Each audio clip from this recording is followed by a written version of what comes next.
You're all legacy designers, the email read. Please report to Studio B. The message pinged while I was still admiring my latest prototype on the screen, a kinetic sculpture 15 years in the making. My team, a group of seasoned creators, looked up from their drafting tables, their faces a mix of confusion and apprehension. There was Gary, who could model a fluid dynamic with a pencil and paper, and Sheila, whose knowledge of 3D printing tolerances was legendary. Even Ted, who'd once rebuilt a critical manufacturing router from spare parts, seemed unnerved. We walked into the studio like we were headed for an artistic firing squad. At the head of the table stood Shane Laram, the new head of innovation. He wore a designer hoodie in August and expensive sneakers, and the room smelled of overpriced coffee and condescension. "You don't drive an electric car with a steam engine," he said with a smug grin. "It's time to embrace the future." A few of the younger hires snickered. I felt a hot flush behind my ears, but I just swallowed it down. What followed was a ruthless corporate dismantling. Shane's consultants handed out folders filled with legal jargon and fake empathy, offering smooth transitions and outplacement services. There was nothing smooth about watching a 20-year veteran like Marvin, a man who could spot a structural flaw by just looking at a blueprint, get handed a cardboard box. When they turned to me, I had only one question. Who's handling the vintage lathe calibrations on the custom parts pipeline? Shane blinked. One of his consultants whispered something about automated CNC balancing. I almost laughed. Instead, I just nodded and gathered my things. One coffee mug, 2 framed blueprints, and a small USB drive I'd already slipped into my pocket. I didn't yell. I didn't beg. I did what true artists do in the face of disaster. I documented. As the junior HR rep fumbled with my exit paperwork, I navigated our server backend, archiving my creative process, encrypting my directories, and copying the original schematics for our most complex prototype, a $100 million flagship project. Shane and his disruption army had no idea that our infrastructure was held together with years of carefully crafted macros and institutional knowledge. I didn't sabotage anything. I simply ensured that when they finally realized their mistake, there would be no user manual to save them. Before I left, I paused at the door. The room was still full of consultants, all slick and self-satisfied. One of them looked up, maybe sensing the weight of the silence. Shane didn't. He just raised his kale smoothie and said, "No hard feelings, right? We're building the future." I smiled, a tight, unyielding expression. "Hope you know where the original blueprints are," I replied, and walked out. My team followed, a combined 47 years of creative genius now deemed legacy. Outside, it wasn't heavy rain, but a soft, static drizzle, the kind that made your fingers ache for a keyboard. I stood there, feeling the weight of the useless badge in my hand. I wasn't angry yet. That would come later. Right then, I just felt hollow, like a hard drive with corrupted sectors.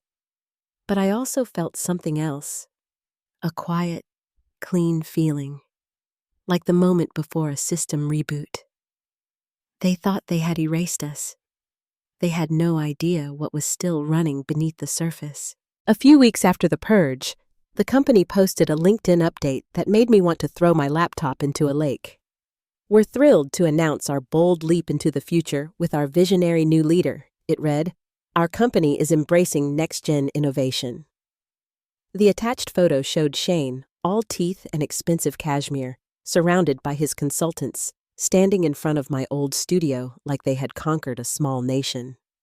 I counted 6 smug faces I didn't recognize, all wearing the same lanyards from Artiforge Solutions, a company that had just burst onto the scene.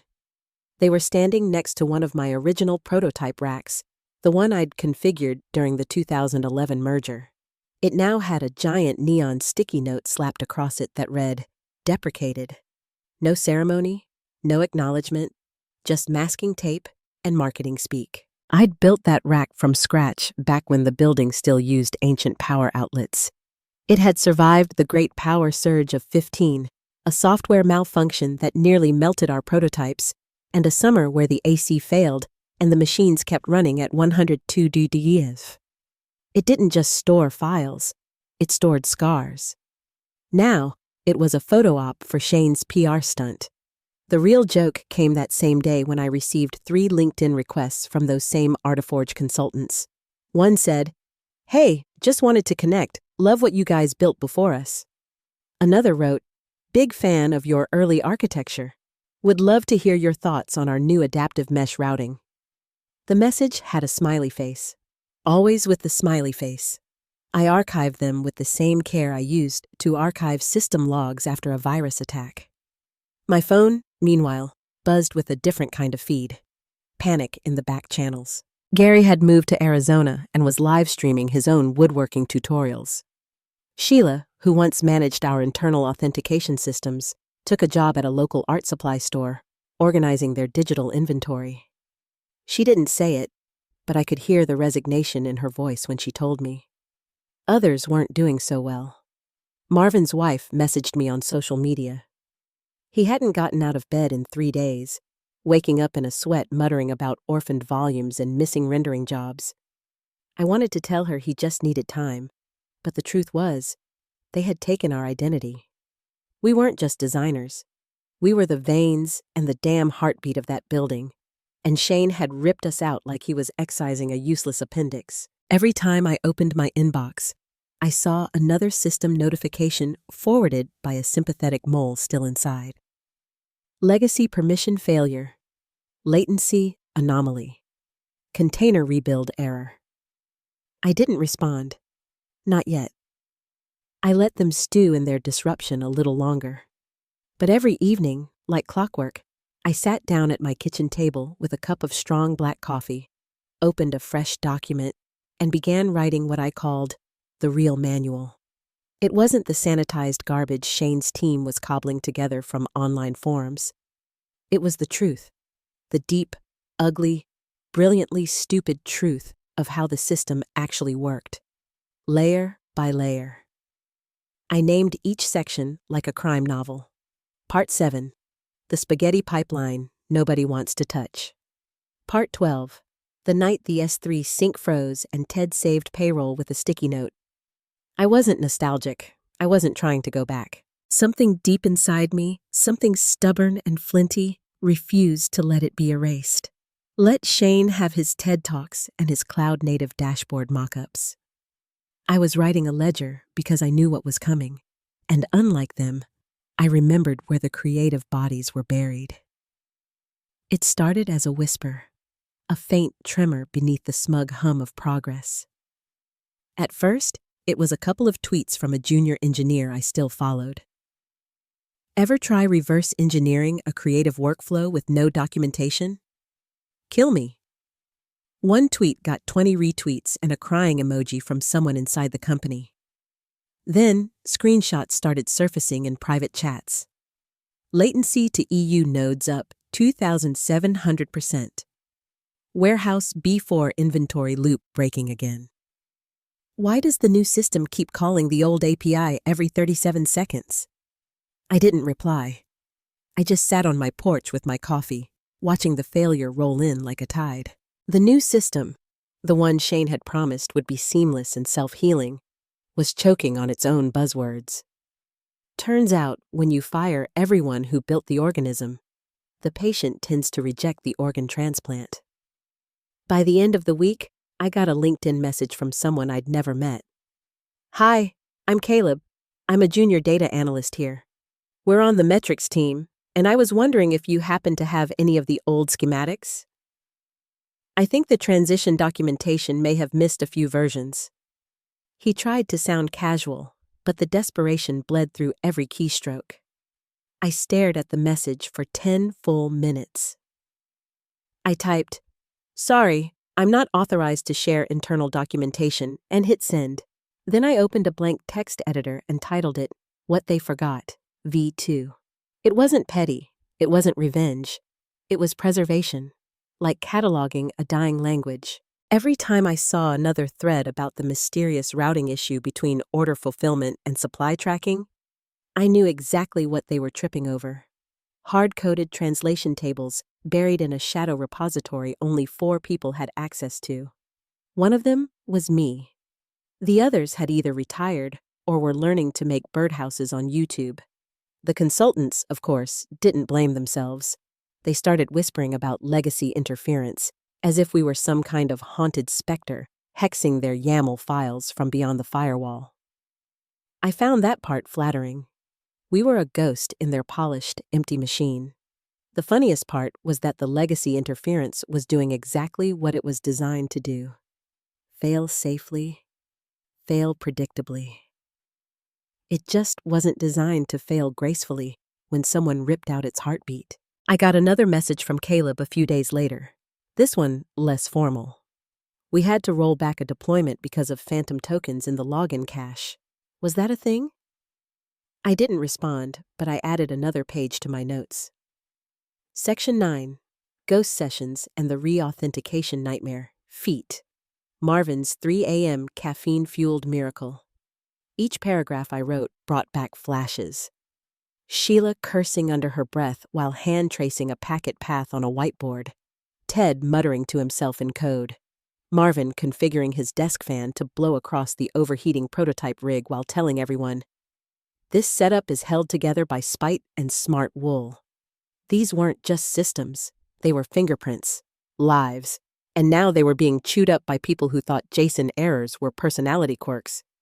Shane, meanwhile, had gone silent. No more posts, no more updates, just silence and the smell of burning cash. But I wasn't celebrating. Not really. Somewhere under the satisfaction, there was a tremor of something else. Loyalty. Not to Shane, not to his army of PowerPoint warlocks, but to the company, the structure, the real foundation we built while upper management was busy making vision boards.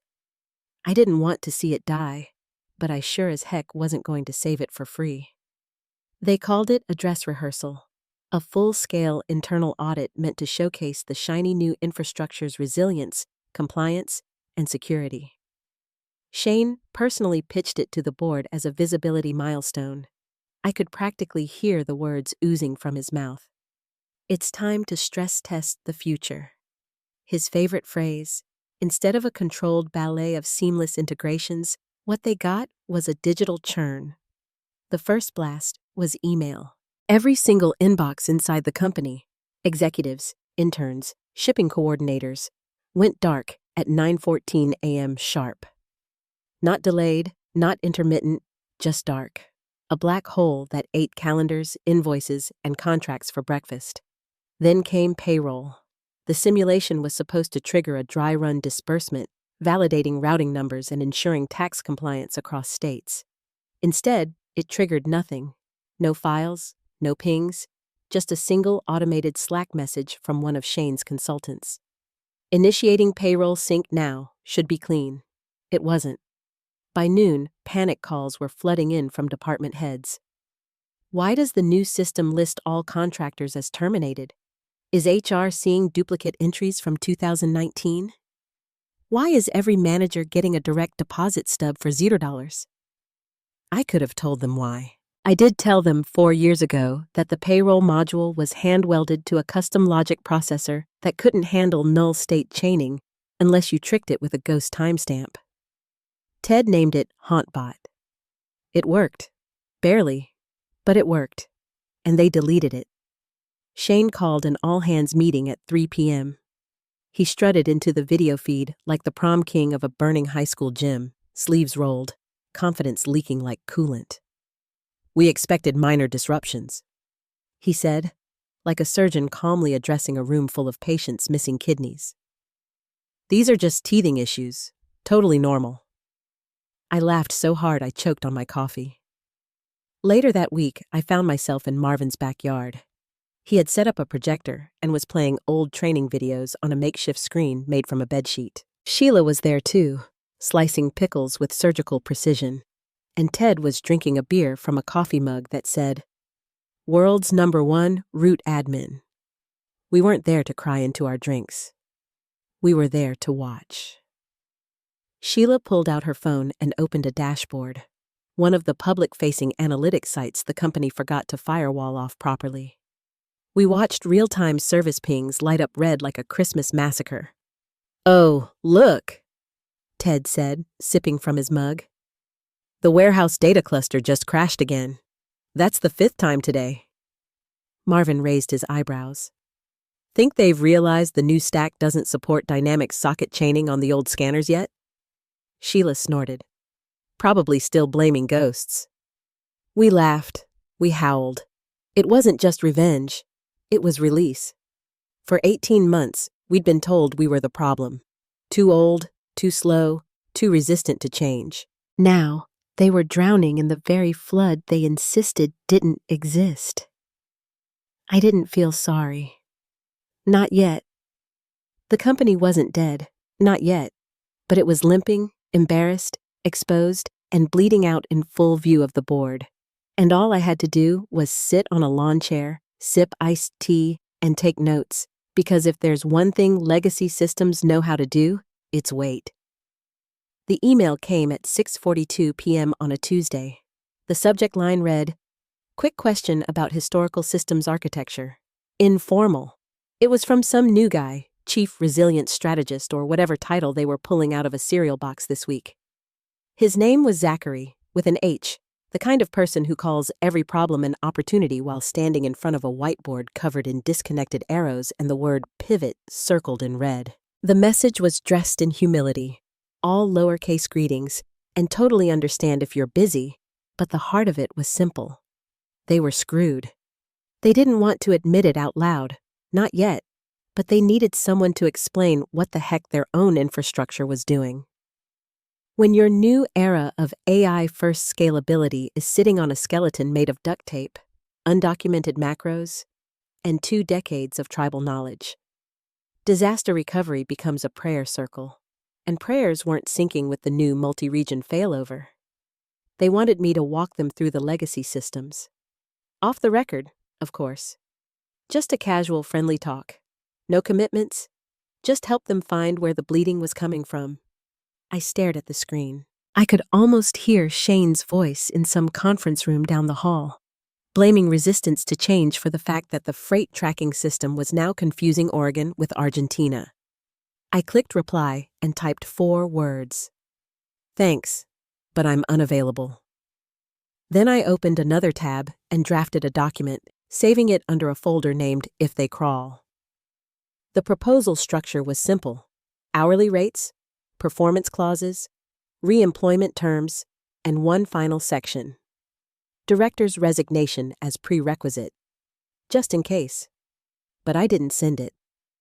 2 days after that email, I got a phone call from someone who did understand the value of quiet competence. It was Thomas Langley, CTO of Praetorian Logistics, our biggest former competitor. I remembered him from an old procurement summit. Quiet guy, smart eyes, asked real questions, the kind of executive who kept his hands close and his ears closer. "Heard you've got some free time," he said. "I'm selectively free," I replied. He chuckled. "We've been watching the situation across town. It's like watching someone try to perform brain surgery with a drone." I didn't laugh. I just said, "Let's talk terms." 3 meetings and 2 redlined contracts later, I was officially onboarded as a senior strategic infrastructure advisor. Remote, high clearance, 6 figures, full autonomy. Buried at the bottom of that contract, nestled between legalese and onboarding checklists, was one beautifully sharp-edged clause I insisted on. No enforcement of any non-compete agreements, past or future. Langley didn't even flinch. "We don't build cages for smart people," he said. I started work that Friday. From the outside, it looked like I'd moved on, a clean break, a new company, better perks, but I hadn't moved, not really. Every day, I still monitored the disaster unfolding across the river. My inbox quietly filled with leaks, screenshots from inside their internal chats, meeting transcripts, forwarded PDFs of incident reports labeled confidential. They were losing contracts, government ones, big ones. A week-long outage in their West Coast Logistics API had delayed an entire fleet of medical supply trucks during a federal test run. The kind of error that doesn't just cost money, it costs trust.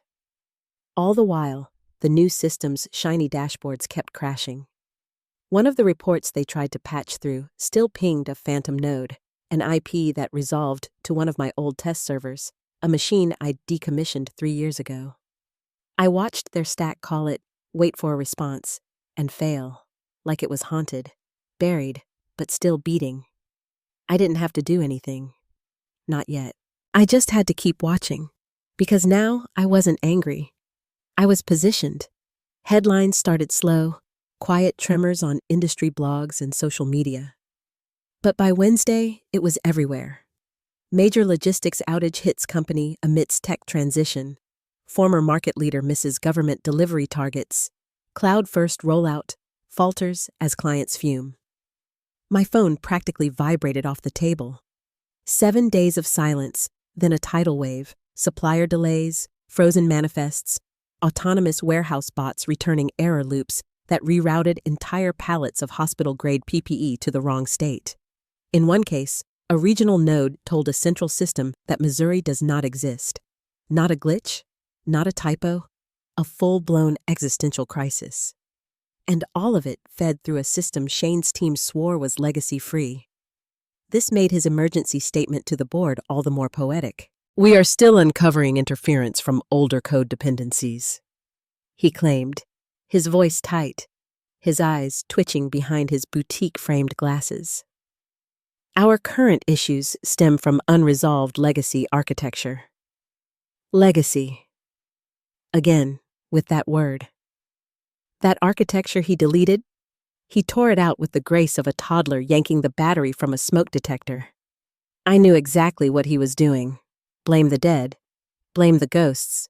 Blame the systems that no longer existed to defend themselves. He wasn't lying to fix anything. He was lying to survive, because the government wasn't buying excuses. Not after their contracted supplies failed to arrive on time at 3 FEMA storage hubs. They pulled the deal. $180 million gone overnight. No appeals, no second chances. That contract was the company's spine, and Shane had snapped it trying to look taller. I got the inside scoop from an old friend still lurking in operations. Anonymous, not silent.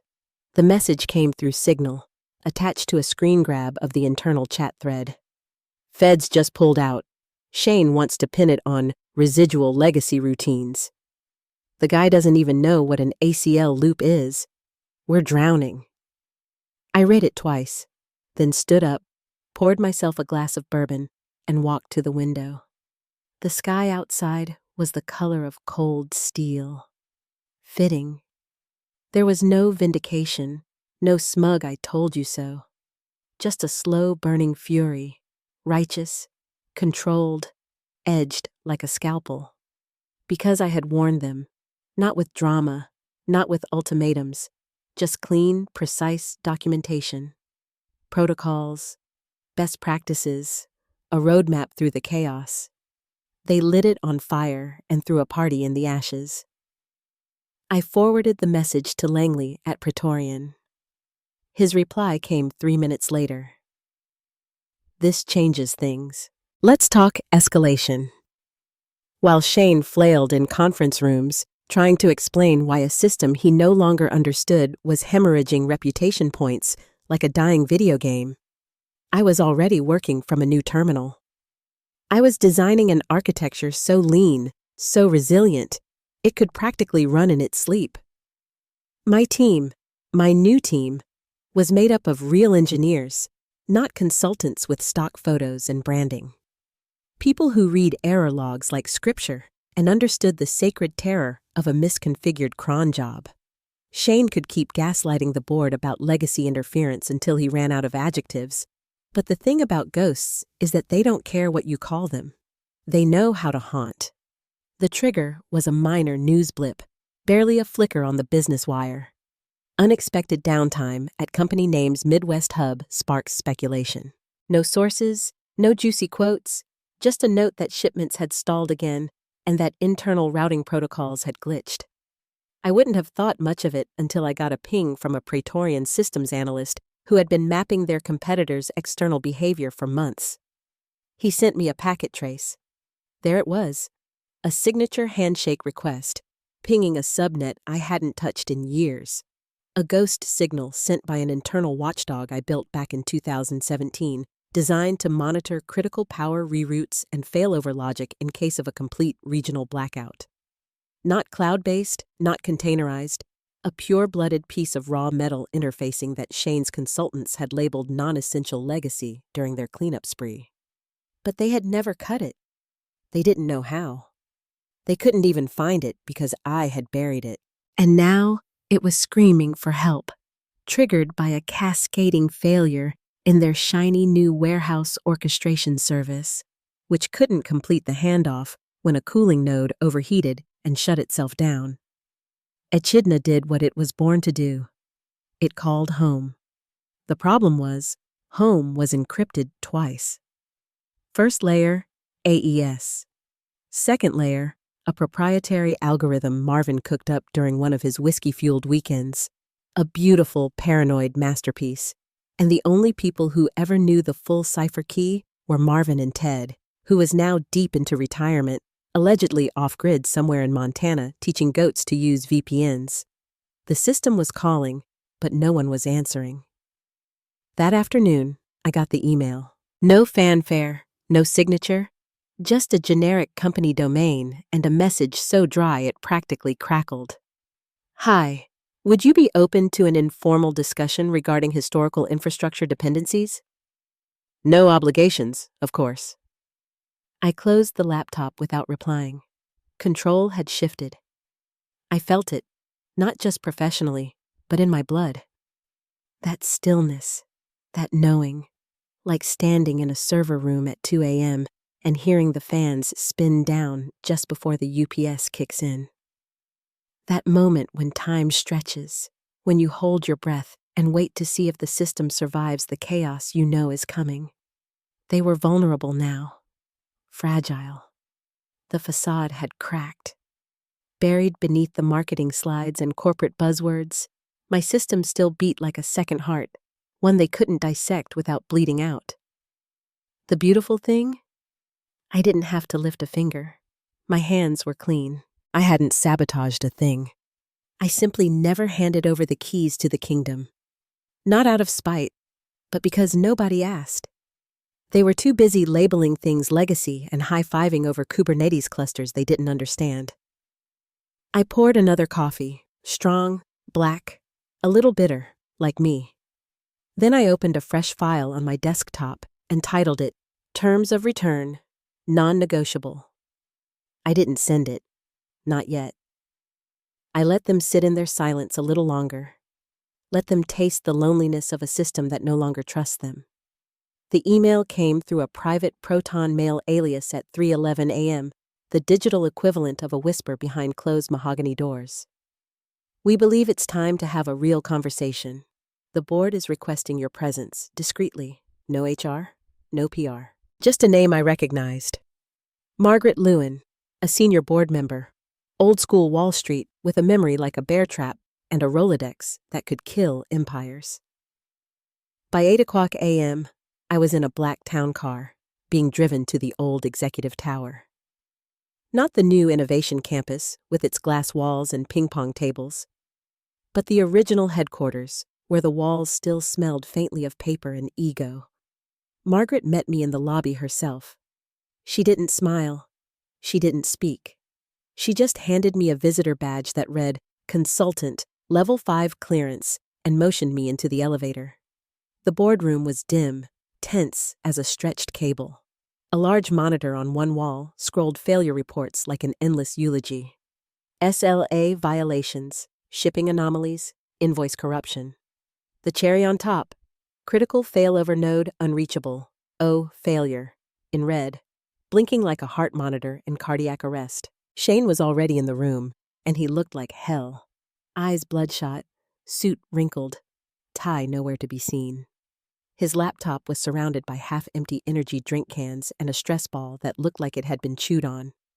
He glanced up, saw me, and the color drained from his face like toner from a jammed printer. "Her!" he spat. "He's the one who—" Margaret raised a single hand. Silence. I walked to the head of the table and dropped a folder onto the polished wood with a satisfying thunk.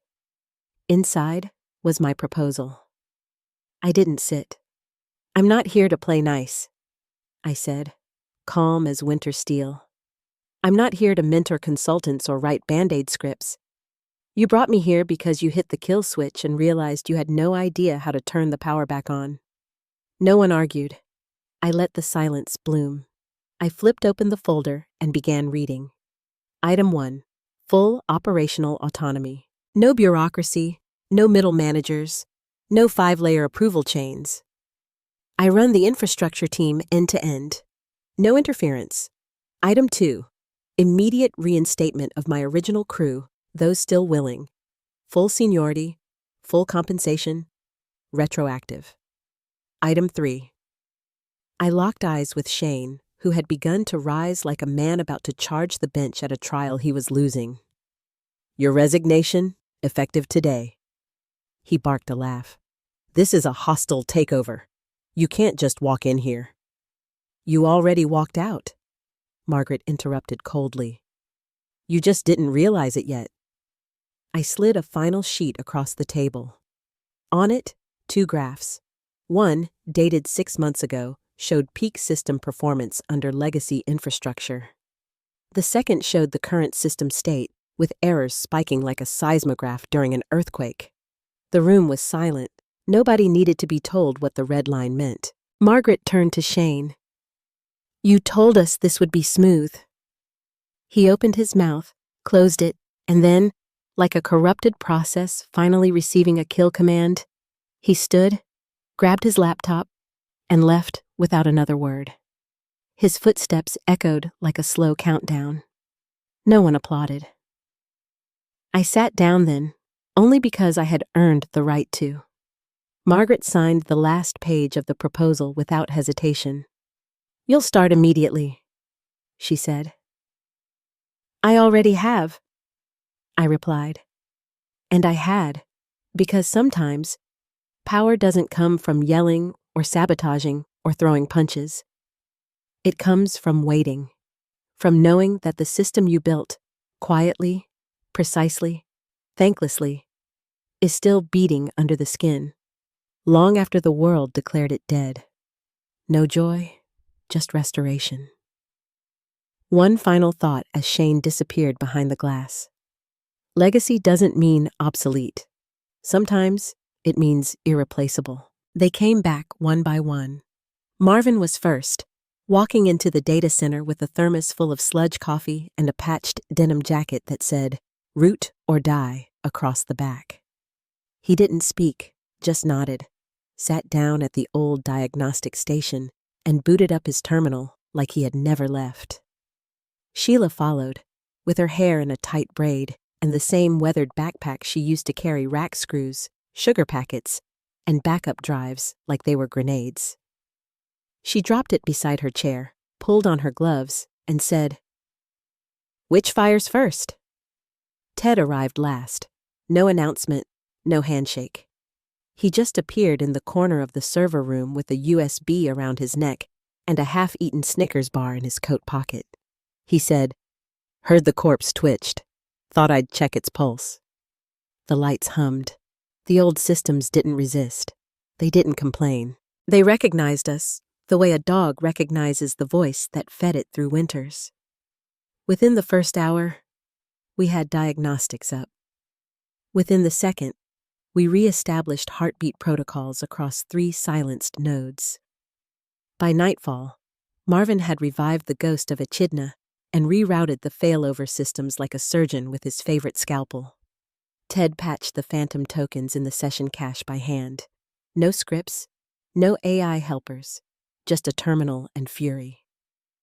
In 48 hours, we brought the spine back online. The red lines on the graphs turned green. The warehouse pings returned clean. Inventory began syncing with dispatch like it used to. Precise, silent, merciless. The systems didn't just run. They purred like a cat that had wandered lost through the static, only to find its way back to the only hands that ever knew how to touch it right. Praetorian watched from the sidelines. Langley sent a one-line message. It's like watching old gods walk. The press caught wind a week later. Nothing official, just a whisper in a trade blog about unexpected system stability following a leadership transition. But the comment section knew. One post stood out. I worked there. She didn't just fix it, she wrote the soul of that place. Shane tried to replace her with a PowerPoint deck. And then, silence. No interviews, no spotlights, no shiny exposés, just restored calm. Until, of course, the final email from Shane. Subject: You win. 2 words. No signature, no timestamp. Just digital surrender. I stared at it for a long while, then moved it to a folder I named Graveyard. I didn't reply. I didn't need to. Instead, I walked into the server room, down the aisle of machines breathing in low frequency, and approached the master control station. I typed in the string, one last change, the admin password, the key to the kingdom. The old one had been his birthday. The new one, Echidna Lives 99. Then, I peeled a fresh sticky note from the pad I kept next to the monitor, wrote 7 words in Sharpie, and stuck it to the metal casing of the director's old standing desk. Relics never forget where the wires are buried. And then I walked out, silent but smiling. This story teaches us that true innovation isn't about discarding the past, but building on it. The legacy systems, born from years of hard work, problem-solving, and deep institutional knowledge, were not obsolete. They were the very foundation of the company's success. The new leader, Shane, and his consultants focused on buzzwords and appearances, failing to recognize that the most critical parts of the business were held together by the skill and dedication of the people they fired. This narrative serves as a reminder that human ingenuity and a deep understanding of a craft are irreplaceable. It's a testament to the fact that expertise, honed over years, cannot be replaced by a flashy new trend or a series of generic presentations. The positive message to the audience is one of resilience and self-worth. Eden and her team didn't let their dismissal define them. They moved on, found new opportunities, and trusted in their own abilities. They knew their value, and they waited patiently for the world to catch up. The story shows that while it may feel like a setback when your work is undervalued, your skills and knowledge are a part of you that cannot be erased. By staying true to their craft and their own quiet competence, they ultimately found restoration and success. It's a powerful message that encourages us to have faith in our unique expertise and to remember that the most valuable things we build, whether they are physical systems or personal skills, can never be truly deprecated.